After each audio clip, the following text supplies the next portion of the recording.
Cinematic terms में violence और chaos से जरूरी नहीं है कि हर बार ट्रेजेडी और सैडनेस को ही एक्सप्रेस किया जाए, क्योंकि कभी कभार ये एडल्ट्स के लिए बहुत ही ज्यादा फन और एक्साइटिंग जॉय राइड एक्सपीरियंस हो सकता है, जिसका एक बेहतरीन सबूत है 2021 की जेम्स गन की द सुसाइड स्क्वाड मूवी, जिसके फन, ओवर द टॉप और एक्सट्रीम आर रेटेड केओस ने इसे पिछली सुसाइड स्क्वाड मूवी का एक बहुत ही बेहतरीन इम्प्रूवमेंट बनाया, जो क्रिटिकली बहुतों को पसंद आई। लेकिन इस मूवी के बनने के पीछे बहुत सारी ऐसी कहानियां हैं जो आपका होश उड़ाएंगी, और इन्हीं को जानने के लिए हमें कमेंट्स में हमारे सब्सक्राइबर्स ने हमें कई बार कमेंट किया था, जिसके लिए आप सबका बहुत बहुत शुक्रिया। तो चलिए इसी नोट पर जानते हैं 15 अमेजिंग, माइंड ब्लोइंग और awesome the suicide squad movie facts, वो भी भारी भरकम स्पॉयलर्स के साथ, क्योंकि आज की इस वीडियो में आपको पता चलने वाला है कि आखिर क्यों नहीं बन पाई डेविड आयर की सुसाइड स्क्वाड 2 मूवी, कौन कौन से डीसी के और ढेर सारे कैरेक्टर्स थे जिन्हें इस मूवी में इंक्लूड नहीं किया गया और उन्हें कैंसिल कर दिया गया, कौन कौन सी प्रॉब्लम्स आई थी किंग शार्क के डिजाइन और उसके क्रिएशन में,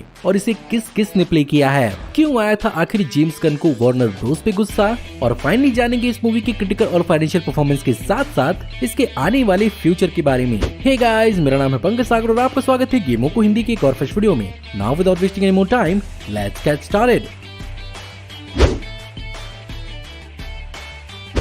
जेम्स गन की नई suicide squad actually suicide squad 2 के रूप में बहुत पहले बनने वाली थी, जहां पर इसकी फिल्मिंग डेविड आयर अपनी 2017 की ब्राइट मूवी के तुरंत बाद ही करने वाले थे, और ये बेसिकली कार रेटेड मूवी ही होने वाली थी। लेकिन पहली मूवी के मिक्स्ड रिएक्शन के बाद वार्नर ब्रोस ने इसके बजाय इसके अलग अलग स्पिन ऑफ्स पर काम करना चालू किया, जिसके कारण यहाँ पर डेविड आयर को सुसाइड स्क्वाड 2 के बजाय गॉथम सिटी सायरेंस मूवी को डायरेक्ट करने के लिए चुना गया। वहीं पर दूसरी ओर पहली मूवी के अंदर डेडशॉट का रोल प्ले करने वाली विल स्मिथ अपनी मूवीज अलादीन और जेमिनी मैन में बहुत ज्यादा बिजी थे, जिसके कारण समय पर इस मूवी की फिल्मिंग चालू नहीं हो पाई। दूसरी तरफ जब जेम्स गन को डिज्नी ने मार्वल स्टूडियो से फायर कर दिया था, तो इसी का फायदा उठाते हुए यहाँ पर वार्नर ब्रोस ने उन्हें हायर कर लिया, जहाँ पर पहले उन्हें ऑफर किया गया था एक सुपरमैन मूवी बनाने के लिए, लेकिन यहाँ पर जेम्स गन ने अपनी तरफ से सुसाइड स्क्वाड मूवी को चुना, और यहाँ पर वार्नर ब्रोस ने उन्हें पूरी छूट दी इस मूवी को बनाने के लिए।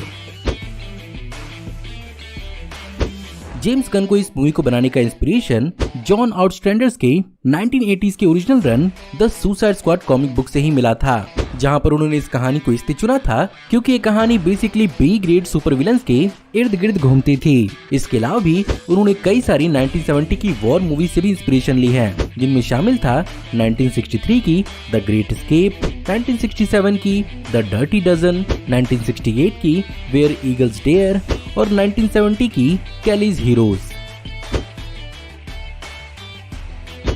इस मूवी के अंदर हमें जितने भी कैरेक्टर देखने को मिले थे, उससे कहीं और ज्यादा कैरेक्टर्स को इस मूवी के लिए जेम्स गन ने रिजेक्ट किया था, जिनमें शामिल थे Sports Master, Dog Welder, Batmite, Live wire,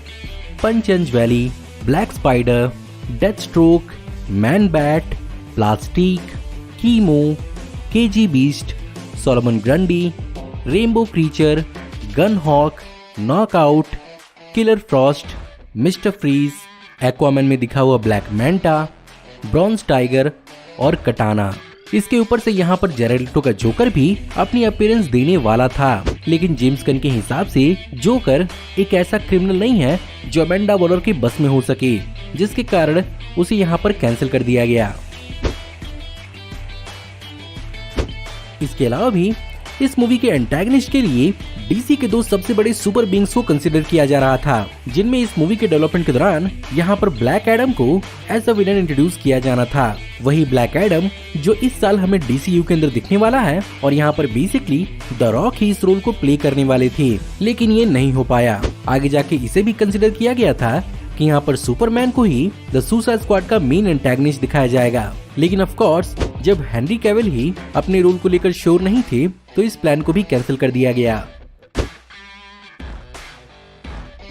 इस मूवी के डेवलपमेंट के दौरान एक ऐसा पॉइंट भी आया था जब रिक फ्लैग को इस मूवी से हटाया जा रहा था, और उसका सबसे बड़ा प्रॉब्लम थी रिक फ्लैग का रोल प्ले करने वाले जोएल किनेमन की फिल्मिंग की एक और कमिटमेंट, जहां पर वो इस मूवी की फिल्मिंग के दौरान ही वो एप्पल टीवी प्लस के फॉर ऑल मैनकाइंड नाम की टीवी शो में भी काम कर रहे थे, जिसके कारण उनका इंक्लूजन सुसाइड स्क्वाड मूवी में बहुत मुश्किल लग रहा था। लेकिन यहाँ पर उनके मैनेजर्स ने अपनी तिगड़म लगाई, और उन्हीं की वजह से यहाँ पर जोएल किनेमन इस मूवी के अंदर रिक फ्लैग के रूप में दिख पाए।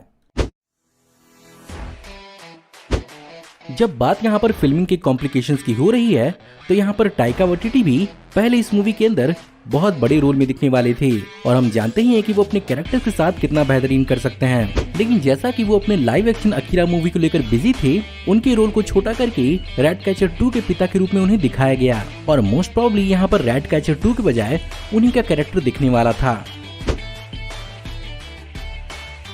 मार्गो रॉबी ने इस मूवी के अंदर अपने एक्टिंग और एक्शन की मदद से एक बार फिर से हार्ली क्विन के रोल में पूरी जान डाल दी। लेकिन सबसे औसम बात तो ये है कि यहाँ पर मार्गो रॉबी ने अपने कैरेक्टर के लिए बहुत कम स्टंट डबल्स का इस्तेमाल किया है और हार्ली क्विन का इनिशियल हैंगिंग स्केप वाला सीन उन्होंने खुद ही परफॉर्म किया था, जिसके बाद से यहाँ पर स्टंट डबल्स का भी इस्तेमाल किया गया। किंग शार्क इस मूवी का one of the biggest attractions में से एक था, लेकिन इसे क्रिएट कर पाना एक बहुत बड़ा चैलेंज था, जहां पर जेम्स गन एक्चुअली इसे क्यूट और अडोरेबल दिखाना नहीं चाहते थे, लेकिन बावजूद उसके खूंखार होने के उसकी हरकतों ने उसे क्यूटेस्ट लेजेंडरी लीग का हिस्सा बना ही दिया। लेकिन यहाँ पर प्रॉब्लम सबसे बड़ी वो नहीं थी, सबसे बड़ी प्रॉब्लम थी किंग शार्क के स्किन को बनाना। और एक वक्त ऐसा भी था जब इसके सही न बन पाने की वजह से जेम्स गन ने इस कैरेक्टर को इस मूवी से हटाने का फैसला भी कर लिया था। और तो और मूवी के अंदर उसका बेली पोर्शन भी कुछ ज्यादा ही वाइट लग रहा था, लेकिन फाइनली उसे ठीक किया गया और मूवी में दिखाने के लायक बनाया गया। इस मूवी के अंदर इस कैरेक्टर को अपनी आवाज सिल्वेस्टर स्टैलोन ने दी है, जिनसे पहले भी जेम्स गन 2 और एक्टर्स को कंसीडर कर रहे थे। साथ ही साथ इसी मूवी के अंदर जॉन इकोनॉमिस्ट के रूप में दिखे स्टीव अगी ने ही किंग शार्क के बॉडी डबल बने थे इस कैरेक्टर के विजुअल इफेक्ट्स रेफरेंस के लिए। इस मूवी की मेजर शूटिंग को अमेरिका के अटलांटा जॉर्जिया के पाइनवुड अटलांटा स्टूडियोज में की गई है, जहां पर इसे वर्किंग टाइटल एल डोराडो दिया गया था। और यहीं पर मार्वल की कई सारी बेहतरीन मूवीज को भी शूट किया गया है, including Guardians of the Galaxy franchise और Avengers Infinity War and Endgame. और इस मूवी की सीक्रेसी मेंटेन रहे, इसके कारण यहाँ पर जेम्स गन ने कई सारे कैरेक्टर्स के नामों को इधर उधर बदला था। यही कारण है कि स्क्रिप्ट में कई जगहों पर इद्रिस एल्बा के कैरेक्टर को विजिलेंटी बुलाया गया था, जो कैरेक्टर फाइनली हमें पीस मेकर सीरीज के अंदर देखने को मिला था। और तो और बहुत जगहों पर इस मूवी के अंदर प्रैक्टिकल इफेक्ट्स का ही इस्तेमाल किया गया है, जहां पर लेगेसी इफेक्ट्स ने कई सारे प्रैक्टिकल इफेक्ट्स को क्रिएट किया था, इंक्लूडिंग वो सीन जिसमें किंग शार्क एक इंसान को 2 टुकड़ों में बांट देता है। और तो और कोल्टो मार्टिस के लोकेशन के लिए पनामा के कोलन और पुर्तगाल के पोर्तो में भी शूटिंग हुई है। प्रैक्टिकल इफेक्ट के अलावा भी इस मूवी के अंदर भारी वीएफएक्स का भी इस्तेमाल हुआ है, जहां पर Framestore, Weta Digital, Trickster, Scanline VFX और कैंटीना क्रिएटिव ने इस मूवी की वीएफएक्स संभाली है, जिसमें फ्रेम स्टोन और वेटा डिजिटल ने मिलकर किंग शार्क के विजुअल इफेक्ट्स को संभाला था। ये मूवी बाकी डीसीयू मूवी से बहुत ज्यादा अलग इसलिए थी क्योंकि इस मूवी में डीसीयू के डार्क मूवी से हटकर बहुत ही कलरफुल और फनी अप्रोच को अपनाया गया था। लेकिन शायद इस मूवी की ओरिजिनल एंडिंग इस मूवी का पूरा टोन ही चेंज कर देती, जो जेम्स गन के हिसाब से बहुत ही सैड और डार्क होने वाली थी। लेकिन लकीली इसे चेंज किया गया। 2021 के वार्नर ब्रोस के इस फैसले के बारे में तो आपको याद ही होगा, जिसपे उन्होंने सारी की सारी मूवीज को डे 1 पर HBO मैक्स पर भी रिलीज किया था। ये बहुत सारे फिल्म मेकर्स को बहुत ज्यादा प्रॉब्लमेटिक लगा था, इंक्लूडिंग डायरेक्टर जेम्स गन। और उनके हिसाब से यहाँ पर वार्नर ब्रोस ने इस बात की खबर उन्हें नहीं दी थी, क्योंकि यहाँ पर उन्होंने इस मूवी को पूरा का पूरा IMAX के लिए ही बनाया था। बात करें इस मूवी के क्रिटिकल और फाइनेंशियल अचीवमेंट्स के बारे में, तो ये मूवी बहुतों को 2016 के डेविड आयर वर्जन के सुसाइड स्क्वाड से बहुत ज्यादा पसंद आई थी। यहाँ तक कि पिछली मूवी के डायरेक्टर डेविड आयर ने भी जेम्स गन की यहाँ पर तारीफ की है। और तो और इस मूवी को अच्छी खासी अवार्ड्स नॉमिनेशंस भी मिली थी। लेकिन ये मूवी जहाँ कमाल नहीं कर पाई वो थी बॉक्स ऑफिस, जहां पर इसे $185 मिलियन की बजट पर बनाया गया था। लेकिन पैंडेमिक के चलते इसने सिर्फ और सिर्फ $167 मिलियन ही कमाए। और इसका सबसे बड़ा रीजन HBO मैक्स पर रिलीज होना था, जिसने इसके बॉक्स ऑफिस नंबर को बहुत कम किया। लेकिन इस प्लेटफॉर्म पर ये वीकेंड की दूसरी सबसे बड़ी हिट साबित हुई, जहां पर 4 दिन के अंदर अंदर इसे USA के 2.8 मिलियन हाउस होल्ड्स ने देखा। और इस मामले में इसने वंडर वुमन 1984 को तो पीछे छोड़ा ही, जिसे ओरिजिनली US की 2.2 मिलियन हाउस होल्ड्स ने देखा था। वहीं पर जैक स्नाइडर की जस्टिस लीग को 1.8 मिलियन हाउस होल्ड्स ने देखा था। अब फिलहाल DCU किस तरफ से और कहां से बढ़ रहा है ये तो भगवान ही जाने, लेकिन इन सब में इस मूवी ने भी ब्रांच आउट करना शुरू कर दिया है, जहां पर रिसेंटली रिलीज की गई थी इस मूवी की स्पिन ऑफ पीस मेकर, जिसमें जॉन सीना लीड में नजर आए थे और इस शो को एक बहुत ही अच्छा खासा क्रिटिकल रिस्पांस मिला है। इसके अलावा इनकी कुछ और स्पिन ऑफ्स जैसे कि ब्लड स्पोर्ट और रैट कैचर पर भी जेम्स गन कंसीडर कर रहे हैं और जल्द ही इसकी अनाउंसमेंट भी हो सकती है।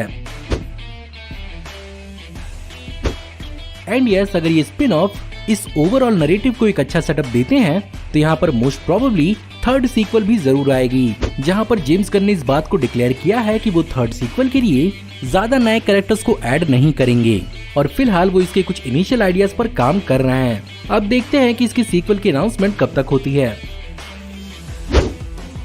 तो गाइज, ये थे 15 अमेजिंग, माइंड ब्लोइंग और awesome the suicide squad movie facts. इस मूवी से जेम्स गन डीसीयू के अंदर एक नई उम्मीद लेकर आए हैं और अब उम्मीद करते हैं कि आने वाले डीसी की मूवीज एक्चुअली सचमुच अपने आप को इस मूवी की तरह और बेहतर करें। एंड ऑफ कोर्स बिल्कुल पीसमेकर की तरह ही मैं किंग शार्क पर भी एक डेडिकेटेड वेब सीरीज देखना चाहूंगा। बाय द वे, आपको आज की वीडियो कैसी लगी? अगर आपको आज की वीडियो पसंद आई हो तो प्लीज इस वीडियो को लाइक जरूर करिएगा। साथ ही साथ मुझे कमेंट में जरूर बताइएगा कि आपको इस वीडियो में बताए हुए कौन कौन से फैक्ट जानकर बहुत ज्यादा हैरानी हुई और आप इस मूवी से जुड़े हुए और कौन कौन से फैक्ट जानते हैं। हमारी आने वाली ऐसे ही ऑसम वीडियोस को देखते रहने के लिए हमारे चैनल को सब्सक्राइब करिए, बेल वाले आइकन को दबाइए और हमारी वीडियोस को बिना मिस किए एंजॉय करते रहिए। और अगर आप चाहें तो इस वीडियो के लिंक को अपने दोस्तों ग्रुप्स के बीच में जितना हो सके उतना शेयर करें। Thank you for watching, see you in the next video. Till then take care, good bye.